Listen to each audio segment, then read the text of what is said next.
Chapter 1. Miss Foster. Mr. Sweeney's nasal voice cut through Sophie's blaring music as he yanked her earbuds out by the cord. Have you decided that you're too smart to pay attention to this information? Sophie forced her eyes open. She tried not to wince as the bright fluorescence reflected off the vivid blue walls of the museum, amplifying the throbbing headache she was hiding. No, Mr. Sweeney, she mumbled, shrinking under the glares of her now staring classmates.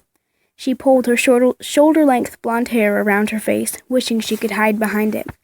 This was exactly the kind of attention she went out of her way to avoid. Why she wore dull colors and lurked in the back, blocked by the other kids, who were at least a foot taller than her. It was the only way to survive as a 12-year-old high school senior. Then perhaps you can explain why you were listening to your iPod instead of following along. Mr. Sweeney held up her earbuds like they were evidence in a crime, though to him they probably were. He dragged Sophie's class to the Natural History Museum in Balboa Park, assuming his students would be excited about the all-day field trip. He didn't seem to realize that unless the giant dinosaur replicas came to life and started eating people, no one cared. Sophie tugged at a loose eyelash, a nervous habit, and stared at her feet. There was no way to make Mr. Sweeney understand why she needed the music to cancel the noise. He couldn't even hear the noise. Chatter from dozens of tourists echoed off the fossil-lined walls and splashed across the cavernous room, but their mental voices were the real problem. Scattered, disconnected pieces of thoughts broadcasted straight into Sophie's brain, like being in a room with hundreds of TVs blaring different shows at the same time. They sliced into her consciousness, leaving sharp pains in their wake. She was a freak. It had been her secret, her burden, since she fell and hit her head when she was 5 years old. She'd tried blocking the noise, tried ignoring it. Nothing helped. And she could never tell anyone. They wouldn't understand. Since you've decided you're above this lecture, why don't you give it? Mr. Sweeney asked. He pointed to the enormous orange dinosaur with a duckbill in the center of the room. Explain to the class why the Lambeosaurus differs from the other dinosaurs we've studied.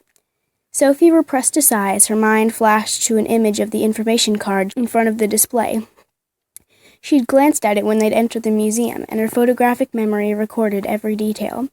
As she recited the facts, Mr. Sweeney's face twisted into a scowl, and she could hear her classmates' thoughts growing increasingly sour. They weren't exactly fans of their resident child prodigy.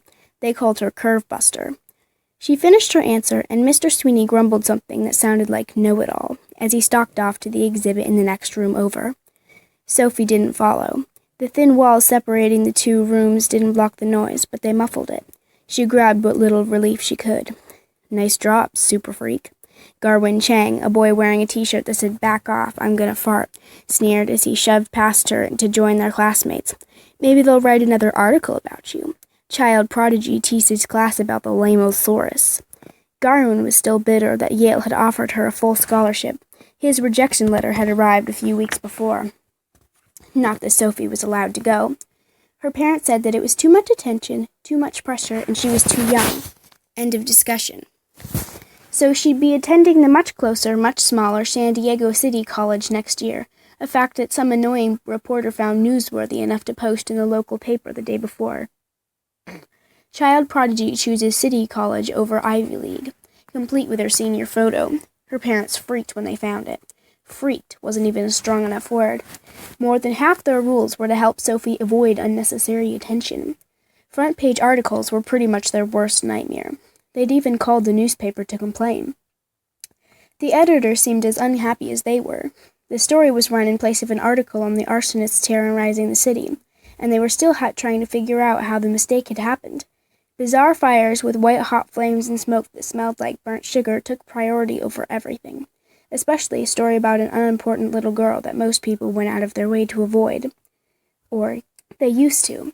Across the museum, Sophie caught sight of a tall, dark-haired boy reading yesterday's newspaper with the embarrassing black-and-white photo of her on the front.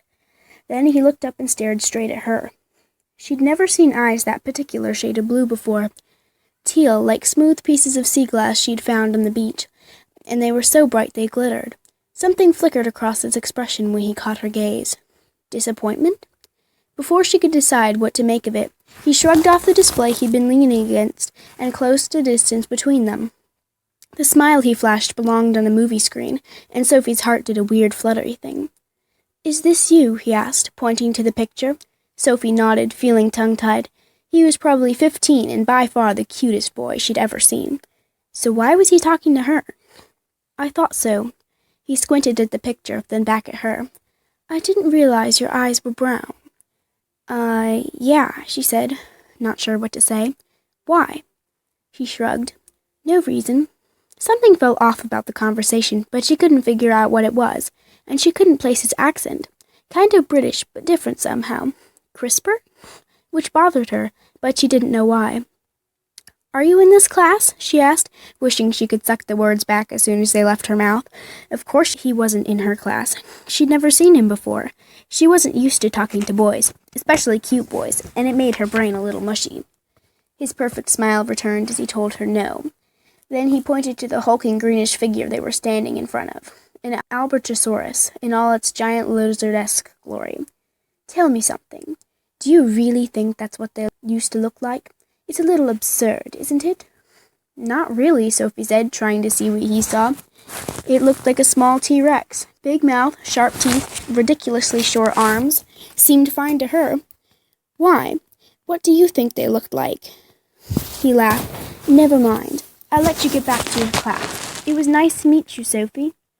He turned to leave just as 2 classes of kindergarteners barreled into the fossil exhibit. The crushing waves of screaming voices was enough to knock Sophie back a step, but their mental voices were a whole other realm of pain. Kids' thoughts were stinging, high-pitched needles, and so many at once was like an angry porcupine attacking her brain. Sophie closed her eyes as her hands darted to her head, rubbing her temples to ease the stabbing in her skull. Then she remembered she wasn't alone. She glanced about to see if anyone had noticed her reaction and locked eyes with the boy. His hands were at his forehead, and his face wore the same pained expression she imagined she'd had only a few seconds before. "Did you just hear that?" he asked, his voice hushed. She felt the blood drain from her face. He couldn't mean. It had to be the screaming kids. They created a plenty of racket on their own. Shrieks and squeals and giggles, plus 60 or so individual voices chattering away. Voices. She gasped as she took another step back as her brain solved her earlier problem. She could hear the thoughts of everyone in the room, but she couldn't hear the boy's distinct, accented voice unless he was speaking. His mind was totally and completely silent. She didn't know that was possible. "Who are you?" she whispered. His eyes widened. "You did, didn't you?" He moved closer, leaning in to whisper, "Are you a telepath?" She flinched. The word made her skin itch, and her reaction gave her away. "You are! I can't believe it," he whispered. Sophie backed towards the exit. She wasn't about to reveal her secret to a total stranger. "It's okay," he said, holding out his hand as he moved closer like she was some sort of wild animal he was trying to calm. "You don't have to be afraid. I'm one too." Sophie froze. "My name's Fitz," he added, stepping closer still. "Fitz? What kind of a name was Fitz?" She studied his face, searching for some sign that this was all part of a joke. "I'm not joking," he said, like he knew exactly what she was thinking. Maybe he did. She wobbled on her feet. She'd spent the past 7 years wishing she could find someone else like her, someone who could do what she could. Now that she'd found him, she felt like the world had tilted sideways. He grabbed her arms to steady her. "It's okay, Sophie. I'm here to help you. We've been looking for you for 12 years. 12 years? And what did he mean by we? Better question, what did he want with her? The walls closed in and the room started to spin. Air. She needed air. She jerked away and bolted through the door, stumbling as her shaky legs found their rhythm. She sucked in giant breaths as she ran down the stairs in front of the museum. The smoke from the fires burned her lungs, and white bits of ash flew in her face, but she ignored them. She wanted as much space between her and the strange boy as possible. "Sophie, come back!" Fitz shouted behind her. She picked up her pace as she raced through the courtyard at the base of the steps, past the wide fountain and over the grassy knolls to the sidewalk. No one got in her way. Everyone was still inside because of the poor air quality, but she could still hear his footsteps gaining on her. "Wait," Fitz called. "You don't have to be afraid." She ignored him, pouring all her energy into her sprint and fighting the urge to glance over her shoulder to see how far back he was. She made it halfway through a crosswalk before the sound of screeching tires reminded her she hadn't looked both ways. Her head turned and she locked eyes with the terrified driver, struggling to stop his car before it plowed right over her. She was going to die.